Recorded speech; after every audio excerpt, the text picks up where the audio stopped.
अस्सलाम वालेकुम वीवर्स, क्या हाल है। उम्मीद करती हूँ आप सब खैरियत से होंगे। तो अगला हमारा जो लेवल है ऑर्गेनाइजेशन का, उसका नाम है ऑर्गन लेवल या ऑर्गन सिस्टम लेवल। तो आज हम लोग ऑर्गन को डिटेल से स्टडी करेंगे। तो सबसे पहले हम लोगों ने डिस्कस किया था about the cell, how can it made. सबसे पहले हम लोगों ने डिस्कस किया था कि एटम मिल के हमारे पास जो है ना वो सेल बनाते हैं। सेल के बाद जब मोर देन वन सेल मिलते हैं, यूनाइट होते हैं, तो ये हमारे पास क्या बना देते हैं, टिश्यू। जब सिमिलर टिश्यू आपस में जॉइंट होते हैं तो वो हमारे पास बना देते हैं ऑर्गन। आज हम ऑर्गन के बारे में पढ़ेंगे कि ये हमारे पास कैसे बनता है।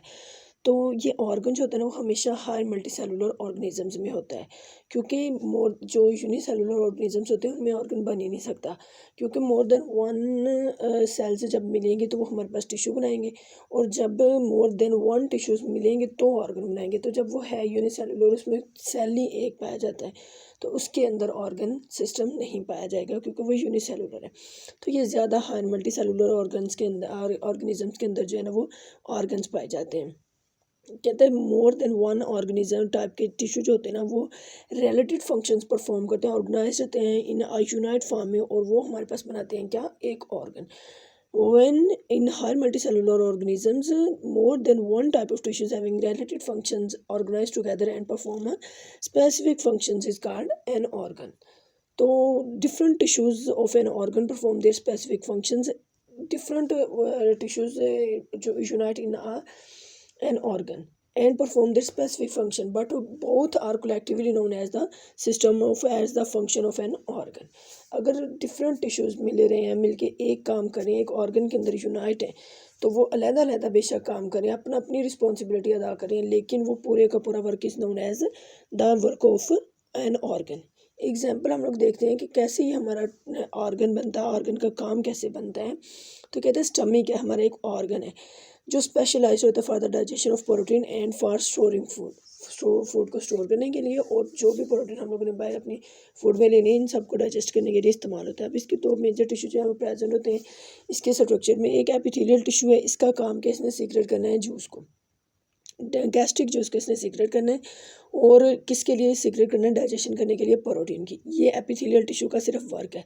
अगला इसका टिश्यू है, उसका नाम है मस्कुलर। ये टिश्यू ये परफॉर्म करता है contraction to stomach walls for grinding of food and moving food to posterior ends. और इसने ग्राइंड करने के लिए, उसकी जब वॉल्स कॉन्ट्रैक्ट होंगी स्टमक की, वो ग्राइंड करेंगी फूड को, उसके लिए रोल प्ले करना है। और जब वो ग्राइंड करेगी तो फिर वो पुश करके बॉडी के एनएस की तरफ जो है ना वो फूड को मूव कर देगा और प्रोटीन वगैरह को डाइजेस्ट करेगा। अब ये अलग-अलग अपना काम करें। जो हमारा एपिथेलियल टिश्यू है वह अलग से गैस्ट्रिक जूस से खारिज कर रहा है, और जो हमारा मस्कुलर टिश्यू है वह अलग से वाल्स को कॉन्ट्रैक्ट करवा रहा है, लेकिन कर तो सारे काम डाइजेशन कर रहे हैं, स्टमक के अंदर रहते हुए कर रहे हैं। तो इसलिए हम लोग टोटल ओवरऑल ये बात करते हैं कि स्टमक जो है ना वो डाइजेशन के लिए रोल प्ले करता है।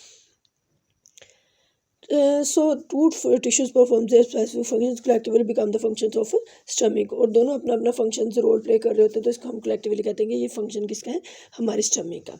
अगली बात आ जाती है हमारे पास ऑर्गन सिस्टम लेवल। अब हम लोगों ने ऑर्गन बना लिया, सबसे पहले हम लोगों ने एक एटम, एक मालिक्यूल बनाया, मालिक्यूल से हम लोगों ने एटम बनाया, एटम से हम लोगों ने बनाई सेल, सेल से फिर हम लोगों ने टिश्यूज़ बनाए, टिश्यू से हम लोगों ने ऑर्गन बनाया, अब ऑर्गन से हम लोगों ने ऑर्गन सिस्टम बना रहे हैं। नेक्स्ट लेवल जो ऑर्गेनाइजेशन का है वो हमारे पास है ऑर्गन सिस्टम लेवल। तो मल्टी सेलुलर ऑर्गेनिजम्स के अंदर जो है ना वो अब डिफरेंट ऑर्गन्स मिलेंगे, यूनाइट होंगे, तो वो हमारे पास क्या बना देंगे, एक ऑर्गन सिस्टम। डिफरेंट ऑर्गन जो है ना वो परफॉर्म करते हैं रिलेटेड फंक्शन, सेम तरह के फंक्शन उन्होंने परफॉर्म करने हैं, और उनको एक ही फॉर्म में ऑर्गेनाइज हो इकट्ठे in the form of an organ system. In an organ system every organ perform there specific functions. अब ऑर्गन सिस्टम के अंदर हर ऑर्गन के अपने अपने स्पेसिफिक फंक्शन है। अब इसके एग्जांपल से हम लोग डिस्कस करते हैं, जैसे कि हमारे पास डाइजेस्टिव सिस्टम है, ये एक हमारे पास ऑर्गन जो कैरी करता है प्रोसेस, सारे का सारा प्रोसेस जो डाइजेशन का है ना, वो सिर्फ एक स्टमक का ही काम नहीं है फूड को डाइजेस्ट करना, उसमें और भी बहुत चीज़ें आती हैं। जितने भी ऑर्गन इंक्लूड होंगे डाइजेस्टिव सिस्टम के अंदर, वो सारा हमारा ऑर्गन सिस्टम बनाएंगे। जैसा कि मेजर ऑर्गन जो ये हमारे डाइजेशन के फ्रेमवर्क में इंक्लूडेड है, हमारे पास आ जाता है ओरल कैविटी, स्टार्ट वाला पॉइंट, स्टमक सबसे पहले तो हमारे पास टीथ आ जाते हैं, टीथ के बाद हमारा माउथ आ जाता है, उसमें स्लाइवा स्लेवरी ग्लैंड्स आ जाते हैं, फिर हमारी ओरल कैविटी आ जाती है, ओरल कैविटी के बाद हमारा जो है ना वो स्टमक आता है, फिर small intestine, large intestine, liver और पैंक्रीज, ये सारे जो है ना वो हेल्प करते हैं डाइजेशन करने के लिए फूड की। तो जो ऑर्गन सिस्टम होता है ना वो कम्प्लेक्स